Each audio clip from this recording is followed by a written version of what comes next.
نہیں عوام الناس کی خدمت اور اس کے علاوہ بے لوس خدمت، اور خدا کے لیے میں یہ سارا کرنا چاہ رہا ہوں کہ میرے گاڑی پہ نیلی بتی لگی ہو، سبز نمبر پلیٹ لگی ہو، فارچونر چلا رہا ہوں، آگے پیچھے گارڈ پھر رہے ہوں. اگر یہ اس کو پبلک سروس کا جذبہ لے کے آنے کی وہ بات کر رہے ہیں، میں نہیں مانتا اس کو. تو پہلا موٹیو جو آپ سب میں سے یہ لوگ ویڈیو دیکھ رہے ہیں، be absolutely clear as to why you are doing it. صحیح ہے. Always ask yourself the crucial why. ہر چیز میں اپنے آپ سے یہ سوال ضرور کریں کہ میں یہ کام کیوں کر رہا ہوں. اگر آپ کو ڈیڈ کلیئرٹی ہے نا کہ میں اس لیے کر رہا ہوں، پھر آپ چل سکتے ہیں، ادروائز نہیں. اگر اپنے آپ کو جھوٹ فیڈ کرو گے، وہ دوستیفسکی نے کہا تھا سب سے بدترین آدمی وہ ہے جو اپنے آپ سے جھوٹ بولتا ہے. لوگوں کی تو چلو خیر ہے، کیونکہ وہ اپنی کاز کے لیے تو ٹھیک ہوتا ہوگا، لیکن اپنے ساتھ ہی جھوٹ بول دینا تو ڈسٹرکشن کا فارمولا ہے. تو بہت سے اسٹوڈنٹس جو ہیں وہ ڈیلوڈڈ ہوتے ہیں، وہ یہ جان نہیں پاتے کہ وہ اس طرف لگے کیوں. کچھ ہوتے ہیں، میں سمجھوں گا کہ 3 سے 4% ہوں گے جو واقعی بیوروکریسی کے لیے بنے ہیں. تو ان کو تو آل دا بیسٹ، وہ ضرور کریں CSS. لیکن اس کے علاوہ جو ہے نا، وہ ایک دفعہ سوچیں کہ پاپا کے لیے کر رہا ہوں، ماما کے لیے کر رہا ہوں، کزن نے کر لیا تھا اس لیے کر رہا ہوں، یا عوام کی خدمت والا چورن بیچ رہا ہوں. یہ انہوں نے سیلف ایکچولائز کرنا ہے، اور اس سے وہ کیسے کرنا ہے؟ سیلف ریفلیکشن سے. اپنے آپ سے سخت ترین سوال کریں، پھر آپ کو جواب ملے گا اس کا. دوسری چیز یہ ہے کہ CSS کرنے کے بعد لگتا یہ ہے کہ بڑی ایک آسانی ہوگی اور بڑا انجوائمنٹ کی زندگی شروع ہو جائے گی. جس طرح سوشل میڈیا سینٹرک امیج ہے. اب آج کل مسئلہ یہ ہے کہ جو کرنٹ لاٹ ہے بیوروکریٹس کی، وہ ساری انسٹاگرام انفلوئنسر بنتی جا رہی ہے. میں نے خود بہت سی ریلز دیکھی ہیں جس میں نیا اسسٹنٹ کمشنر لگا ہے، ریبن لگائے ہوئے ہیں، سفید کرتا پہنا ہوا ہے، اوپر ویسٹ کوٹ پہنی ہوئی ہے، اور جمعے کے دن الحمدللہ ہیش ٹیگ لگا کے نکلا کہ پہلا چھاپا مار دیا بھائی نے، آج اینڈ کر دیا، اور الحمدللہ فرسٹ ریڈ. اور وہ ساری لائیو ٹیلی کاسٹ ہو رہی ہے، کیمرے جا رہے ہیں. بھائی اگر آپ نے صافی بننا تھا یا انفلوئنسر بننا ہے آپ نے، یا جنت مرزا بننے کا شوق تھا، تو پھر CSS کیوں کر لیا آپ نے؟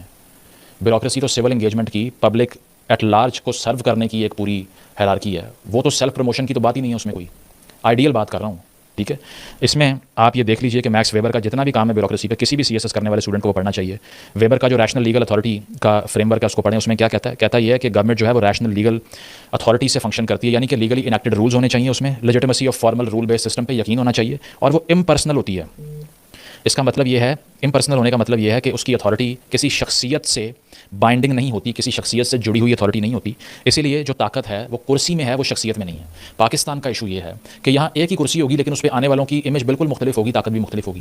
مثال کے طور پہ وہی کرسی جس پہ آج شہباز شریف صاحب بیٹھے ہوئے ہیں، وزیر اعظم کی، ایک دور میں یہاں بھٹو صاحب بیٹھتے تھے.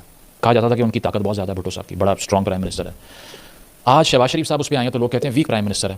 اچھا، اس سے پہلے عمران خان صاحب آئے تھے تو بہت سے ان کے جو بھکت ہیں نا خان صاحب کے، ان کے نزدیک وہ تو بڑا تگڑا وزیر اعظم تھا، وہ تو چپل جو ہے نا وہ شہزادے کی طرف کر کے بیٹھ گیا تھا، یا ٹرمپ کے سامنے اس نے ٹانگ پہ ٹانگ رکھ لی تھی، اس نے تو کمال ہی کر دیا تھا. اس نے تو پاکستان کا سر فخر سے بلند ہو گیا تھا. صرف ساری فخر سے بلند کرنا ہوتا ہے نا، اور تو کچھ نہیں کرنا ہوتا اس ملک میں وزیر اعظم کے لیے. تو وہ یہ کہتے ہیں بڑا تگڑا وزیر اعظم تھا. ایسا کیوں ہوتا ہے کہ ایک بندے کے آنے سے اور جانے سے ایک سیٹ کی طاقت کمزور یا امپاور ہو جاتی ہے؟ یہ بالکل غلط ہے. اس کی وجہ یہ ہے کہ سیاسی حکومتیں یا بیوروکریسی جو ہیں وہ امپرسنل اتھارٹی پہ کام کرتی ہیں.